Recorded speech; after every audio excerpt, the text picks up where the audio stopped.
Bismillahirrahmanirrahim. Assalamualaikum warahmatullahi wabarakatuh. Waalaikumsalam warahmatullahi wabarakatuh. Oke, sebelum saya masuk materi yang baru, saya bahas dulu tugas yang kemarin. Ada beberapa evaluasi yang harus saya jelaskan ya, biar nanti nggak terulang lagi. Untuk pengerjaan tugas, kalau tugas itu adalah membuat program, pertama file yang diupload itu PDF ya. Yang diupload harus file PDF. Kenapa? Karena kalau yang diupload file dokumen, ini kalau saya buka, kalau PDF langsung terbuka ya. Tapi kalau file Word, nah seperti ini. Saya harus download dulu. Jadi memakan waktu lebih lama. Jadi saya harus download kan menu-menuin komputer juga bikin banyak file. Boleh juga dalam bentuk link ya. Link dari Google Drive. Oke, cukup jelas ya. Itu evaluasi yang pertama. Evaluasi yang kedua, saya harusnya jelasinnya kemarin sih, saya kelupaan. Kalau tugas program itu adalah kodenya di copy seperti ini, tapi juga bukan seperti ini juga ya. I- Ini sudah 100 kelihatan 100% ChatGPT ya. Pertama nggak ada output programnya. Jadi kalau itu ada tugas program, kemudian saya minta buat fungsi, ini nggak jelas. Ini fungsinya mana, programnya apa, outputnya apa gitu ya. Jadi pastikan yang pertama adalah shortcutnya itu di copy seperti ini, bentuk teks, tapi juga harus ada outputnya. Kemudian harus ada cetak nama dan NIM di awal program, di output programnya itu. Oke, contoh yang lain ya. Karena ini masih pertama nanti saya masih maklumi. Kalau masih ya ada yang kurang sesuai di tugas selanjutnya, emang mungkin nilainya ya nggak maksimal ya. Nilainya sesuai eh, ini apa namanya berkurang. Nah, ini masih sesuai, cuma nah ini kan hasil ya. Maksudnya outputnya itu di screenshot, shortcutnya itu di copy dalam bentuk teks ya, bukan di dalam bentuk gambar. Oke, cukup jelas ya. Jadi shortcutnya dulu, copy dalam bentuk teks, baru output programnya. Oke, dan jangan lupa di awal program itu harus ada cetak nama sama NIM ya.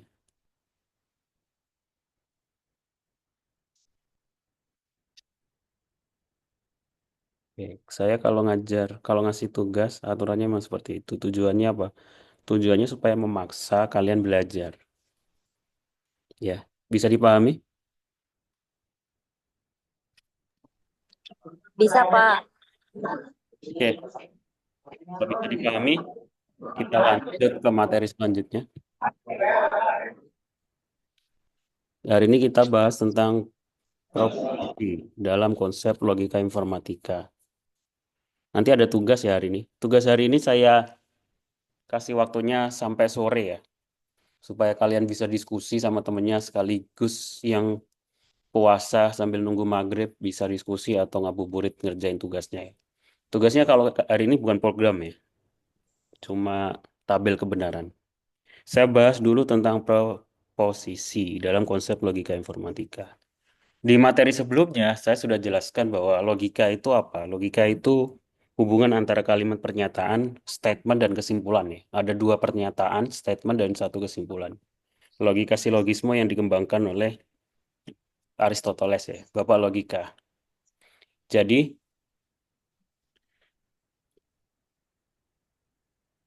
eh, ntar saya mute dulu yang masih ada suaranya. Hanya kalimat yang bernilai benar atau salah saja yang menjadi tinjauan proposisi. Proposisi itu apa? Proposisi adalah pernyataan. Harusnya kalau udah ikut bahasa Indonesia harusnya tahu ya pernyataan itu apa. Pernyataan. Nah, proposisi adalah sebuah pernyataan yang bisa bernilai benar, true atau false atau salah, tetapi tidak keduanya.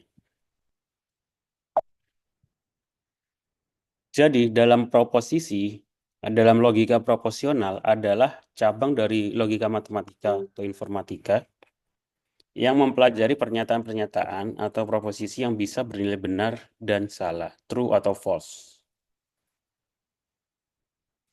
Logika proporsional sering digunakan dalam komputasi dan ilmu komputer, terutama dalam analisa algoritma dan desain sirkuit digital, dan juga bahasa pemrograman, implementasi program. Nanti ada contoh studi kasusnya ya. Nah, penjelasan selanjutnya apa itu proses proposisi? Proposisi adalah diingat-ingat kalimat atau pernyataan. Diingat-ingat ya, proposisi itu kalimat atau pernyataan yang memiliki nilai. Nah, memiliki nilai kebenaran. Nilai kebenaran itu ada dua ya, bisa salah, bisa benar. Tergantung kondisi masing-masing, tiap orang beda-beda ya kalimatnya. Contoh proposisi itu apa? Contoh proposisi contohnya adalah hari ini hujan.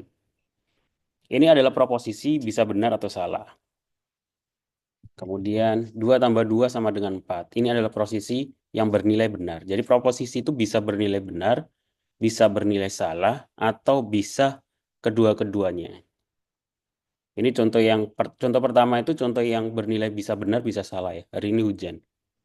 Pernyataan atau proposisi. Terus ada langit berwarna merah. Ini adalah proposisi yang bernilai salah. Langit kan ya kalau pagi seperti sekarang kan jarang yang berwarna merah ya. Walaupun ada kemungkinan berwarna merah. Tapi ini contoh proposisi yang salah. Contoh yang lain, ada sebuah kalimat atau pernyataan atau proposisi, gajah lebih besar daripada tikus. Nah, ini apakah sebuah pernyataan? Ya, ini sebuah pernyataan. Apakah ini sebuah proposisi? Ya, karena dia bernilai benar. Apakah nilai kebenaran dari proposisi ini benar? Nilainya kebenarannya apa? Benar. Bisa dipahami?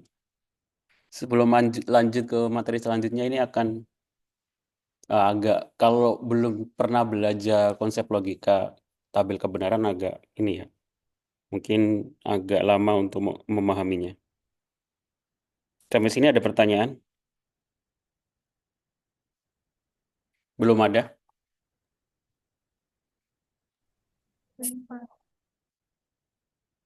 Oke, ini ada contoh kalimat selanjutnya. 520 lebih kecil dari 111.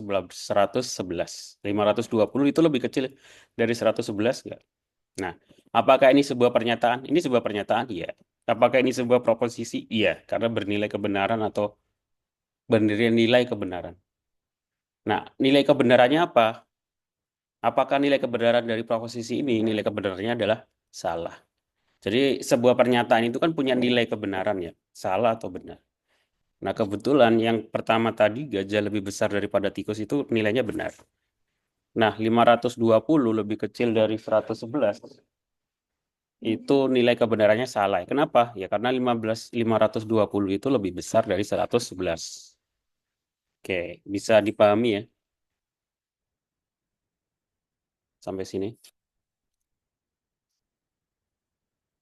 Contoh pernyataan yang lain. Y lebih besar sama dengan 5.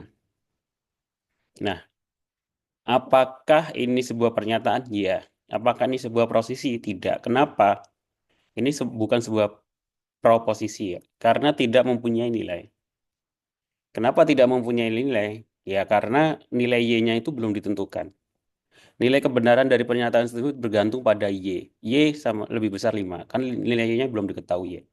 Jadi ini tidak bisa disebut proposisi. Karena nilai kebenarannya atau kesalahannya, nilai kebenarannya dalam kurung benar atau salah, itu belum bisa diketahui. Pernyataan jenis ini kita sebut sebagai fungsi proposisi atau kalimat terbuka. Nah, ada contoh yang lain. Ada sebuah kalimat, tolong untuk tidak tidur selama kuliah. Apakah ini sebuah pernyataan? Tidak. Kenapa? Karena ini adalah kalimat permintaan. Jadi kalimat permintaan, kalimat perintah itu bukan sebuah pernyataan ya. Jadi tidak masuk dalam proposisi juga. Nggak bisa dihitung nilai kebenarannya salah atau benar. Apakah ini sebuah proposisi? Tidak. Hanya pernyataan lah yang bisa menjadi proposisi. Oke. Dalam konsep ini proposisi bisa dipahami ya. Sebelum kita masuk ke konsep konjungsi atau and. Sampai sini ada pertanyaan?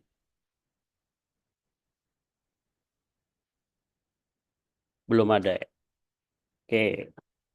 Belum ada pertanyaan itu artinya kalau saya memahaminya sih belum ada yang paham. Nanti mungkin dengan adanya saya kasih tugas memaksa kalian untuk paham ya.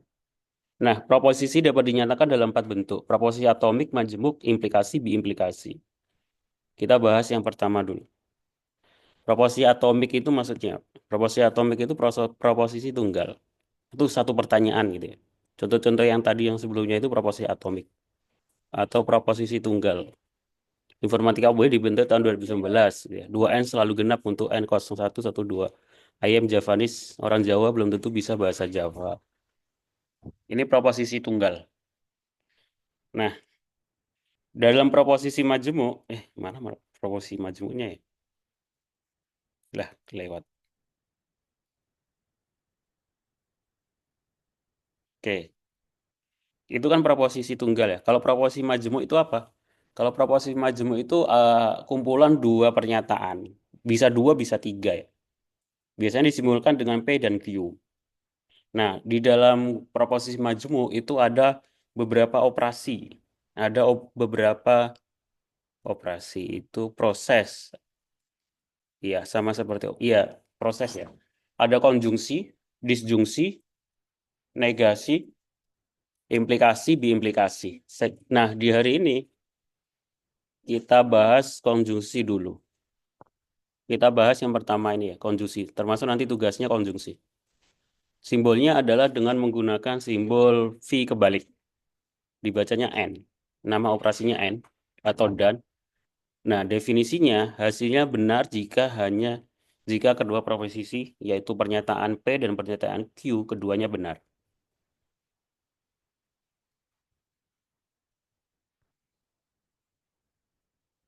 Oke, kalau masih belum paham, saya maklumi karena masih pertama. Logika proporsional adalah cabang logika yang mempelajari pernyataan yang dapat bernilai benar atau salah. Salah satu operasi dasar dalam logika proporsional adalah N. Jadi hari ini kita bahas proposisi, baru kemudian eh, operasi konjungsi ya, atau N. N itu di bahasa Indonesia dan. Dalam kehidupan sehari-hari, konjungsi biasanya diwakili oleh kata penghubung dan. Nah, apa itu konjungsi? Konjungsi adalah operasi logika yang menggabungkan dua prosesi. Artinya, dua pernyataan digabungkan dengan N atau dengan dan. Secara bahasa seperti itu ya. Hasil dari dua konjungsi proposisi hanya akan benar jika kedua prosesi tersebut benar ya. Kalau sudah belajar bahasa pemrograman terus konsep N gitu ya di proses perbanding ya. Konsep N pasti tahu ya bahwa N itu harus dua pernyataan pertama dan pernyataan kedua harus benar untuk menghasilkan nilai kebenaran. Nah, jika salah satu proposisi salah, maka hasil konjungsi juga salah. Contohnya apa? Contohnya adalah eh, belum ke contoh ya. Ini simbolnya dulu. Simbolnya P N-nya itu V kebalik ya. Bisa pakai shift 6 Bu kalau di keyboard. Dibaca P dan Q. Definisi P dan Q bernilai benar jika P dan Q keduanya benar. Jika salah satu keduanya salah, maka hasilnya salah. Contoh dalam bentuk pernyataan ya. Contoh dalam bentuk proposisi konjungsi. P, variabel P. Atau ya variabel P. Hari ini hujan. Q, sebuah pernyataan, proposisi. Saya membawa payung. P dan Q dibaca menjadi hari ini hujan dan saya membawa payung. Pernyataan ini hanya benar jika kedua posisi P dan Q benar. Oke, sampai sini bisa dipahami?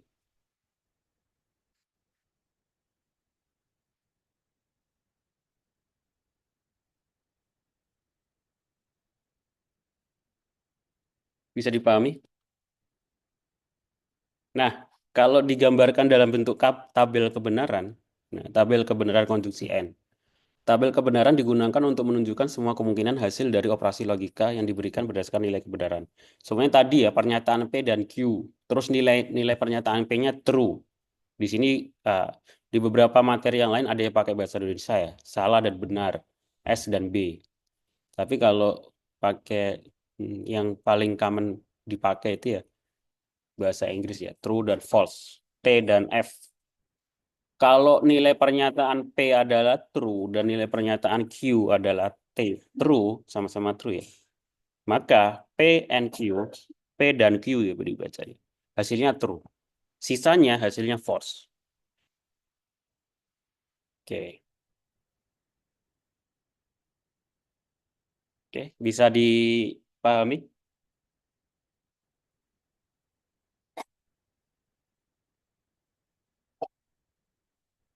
Bisa ya? Oke, saya lanjutkan. Sifat-sifat konjungsi. Beberapa sifat dasar dari operasi konjungsi adalah sebagai berikut. Yang pertama, komutatif. Maksudnya apa? Operasi konjungsi bersifat komutatif yang berarti urutan proposisi tidak mempengaruhi hasilnya. Jadi, mana dulu, P dulu atau Q dulu itu sama aja. Itu sifat konjungsi. Hari ini hujan dan saya membawa payung. Itu sama dengan saya membawa payung dan hari ini hujan. Sifat yang kedua adalah asosiatif. Asosiatif itu maksudnya apa? Maksudnya adalah dia dapat mengelompokkan proposisi dalam konjungsi tanpa mempengaruhi hasilnya. Jadi ada tiga pernyataan dikelompokkan, itu tidak mempengaruhi hasilnya.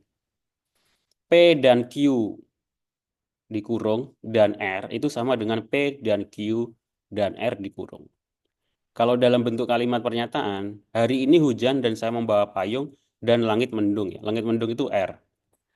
Sama dengan hari ini hujan dan dalam kurung saya membawa payung dan langit mendung. Nilainya sama.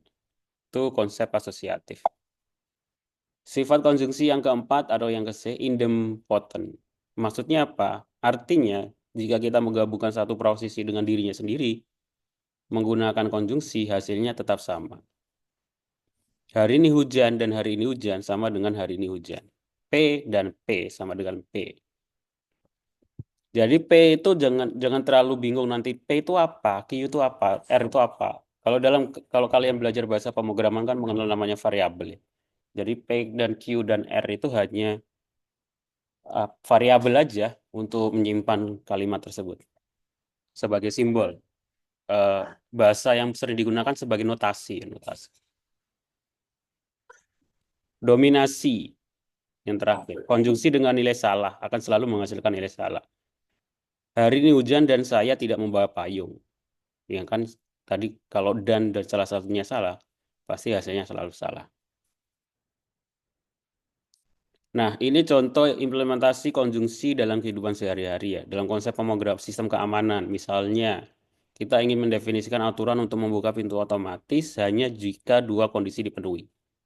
Contohnya P, kata sandi yang dimusikkan benar, Q, sidik jari yang terdeteksi cocok.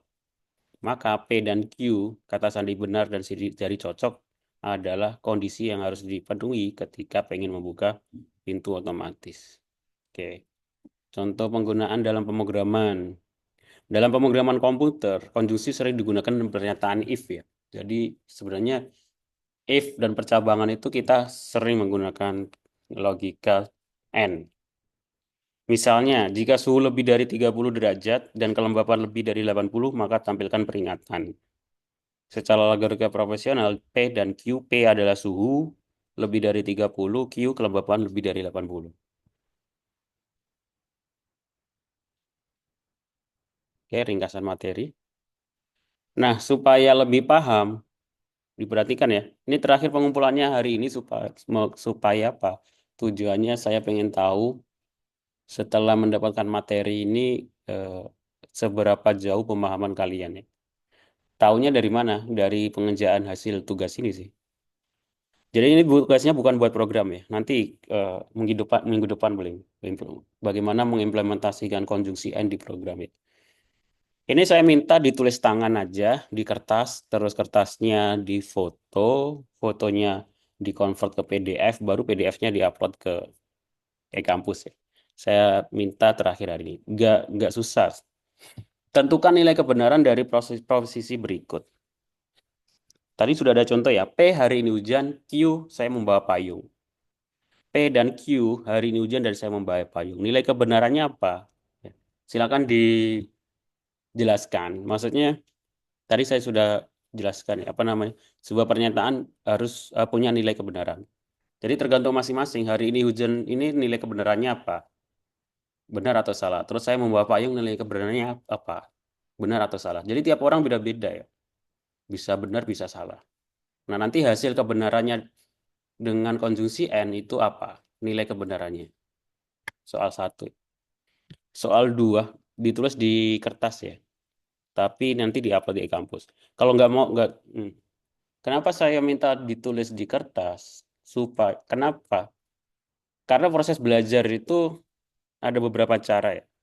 Membaca itu yang paling dasar. Menulis itu setelah membaca. Supaya apa? Menulis itu membuat orang lebih ingat ya. Daripada cuma diketik atau lewat komputer. Sudah ada penelitiannya. Jadi emang nggak bisa ditinggalkan menulis. Supaya apa? Lebih mudah mengingatnya. Jadi kadang orang untuk menghafal itu harus ditulis. Termasuk supaya saya tahu lebih paham apa paham nggak konsep ini yang dipelajari. Nah, kemudian yang soal nomor dua, buat tabel kebenaran untuk ekspresi logika proporsi berikut. P, Q, dan R. Nah, untuk tabel nomor dua, soal nomor dua, kalian buat tabel ya. P, Q, R. Nanti P, kalau P nilainya true, Q nilainya true, R nilainya true, hasilnya apa? Kalau P nilainya true, Q, F, dan seterusnya ya. Dibuat tabel. Itu soal nomor dua. Soal nomor tiga, tentukan apakah operasi berikut adalah komutatif dan asosiatif. Nah, ini dijelaskan aja. Ini masuk ke komutatif atau asosiatif seperti yang sudah ada di materi selanjutnya. Sebelumnya. Oke, untuk tugasnya bisa dipahami. Bisa, Pak. Oke, terakhir eh, nanti sebelum maghrib ya. Jadi ngabuburitnya ngerjain tugas 3 soal aja. Harusnya agak 10 menit selesai kalau bisa.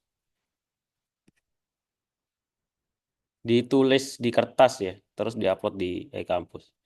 Ini terakhir tanggal 10, tugas selesai tanggal 10 jam 18.14. Lah, bener ya, 18.14 itu azan maghrib.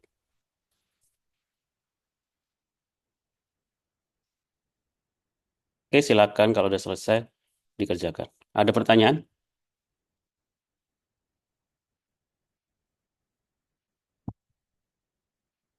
Kalau nggak ada, saya cukupkan. Terima kasih yang sudah datang. Saya akhiri. Assalamualaikum warahmatullahi wabarakatuh. Waalaikumsalam.